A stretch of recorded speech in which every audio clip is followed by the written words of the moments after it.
اور اسی طریقے سے اس کی ایک اور خاصیت یہ ہے کہ اس میں صرف اتھارٹی ہی نگراں نہیں ہوتی بلکہ ضمیر مسلم کی نگرانی ہوتی ہے، جس کا ذکر کیا گیا وَهُوَ مَعَكُمْ أَيْنَمَا كُنتُمْ وَاللَّهُ بِمَا تَعْمَلُونَ بَصِيرٌ۔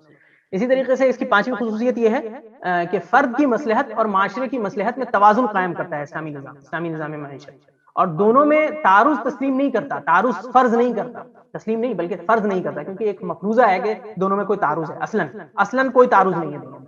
البتہ مخصوص حالات میں فرد کی مصلحت اور معاشرے کی مصلحت میں تعارض ہو سکتا ہے، تو عمومی مصلحت کو ترجیح دی جاتی ہے، جو فائنلی فرد کی جو مصلحت ہے اس پر بھی منتج ہوتی ہے۔ یعنی اگر ہم ہر وقت فرد کی مصلحت کو مقدم رکھیں، فرد کی مصلحت کو مقدم رکھیں، تو ہم معاشرے کو برباد کر دیں گے، معاشرے کو جب برباد کریں گے تو اس کا نقصان الٹیمیٹلی جو ہے وہ فرد کو ہی بھگتنا پڑے گا۔ تو معاشرے کی مصلحت کو مقدم رکھنے کی بہت ساری دلیلیں ہیں۔ یہاں پر حضرت یونس علیہ السلام کے واقعے کی طرف ذکر کیا گیا، فَسَاهَمَ فَكَانَ مِنَ الْمُدْحَضِينَ۔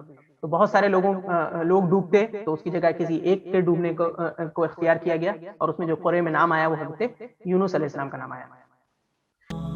اور مزید ویڈیوز کو دیکھنے کے لیے آپ ہمارے YouTube چینل کو سبسکرائب کریں۔ فجزاکم اللہ خیرا۔